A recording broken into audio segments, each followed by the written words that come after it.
what did film school teach you best and fail to teach you? So, I'm really empathizing on a lot of things that everybody is saying.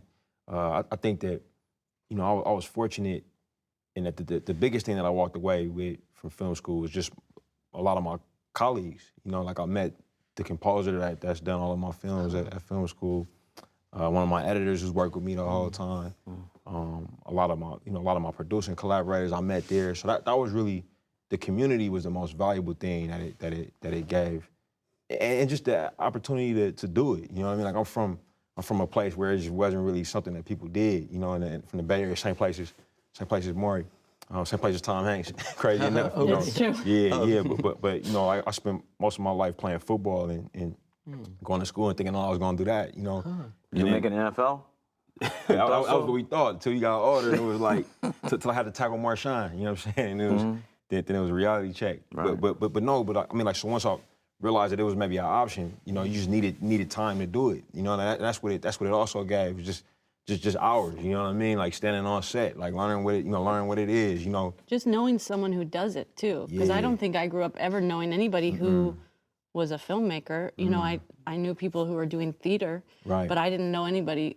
What does it even look like? Yeah, It's and like, what you don't know, you're afraid of. You know what I mean? Like so, I found it to be that. I mean, in terms of, you know, I can't say what it failed to teach me. I think you get out of it, you know, what you bring to it inherently and circumstantially. You know what I mean? I was fortunate enough to come out of school and make my first movie pretty quickly. And it was through a connection that I made in school that I was able to pitch it, you know.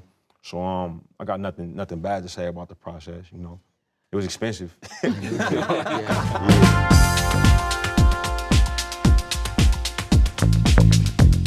Do you have a touchstone film you like to go back to and watch again? For instance, I think Bob Zemeckis told me once that he always watches The Godfather before he starts shooting. Yeah.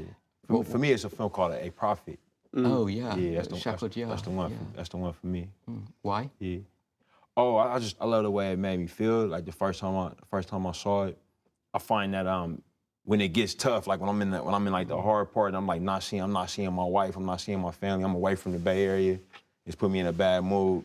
I put that in. It's like a reminder of what a movie can be. You know, and so it's like, oh yeah, that's why I'm doing this. Like I got a shot at maybe making somebody feel like that. You know what I mean? Like I watch this Brooklyn gentleman's movie, Do the Right Thing, quite a bit too. You know, sometimes you gotta remind yourself like why you doing it, what the medium is capable of. You know what I mean? And that'll give me a little bit of gas to keep going.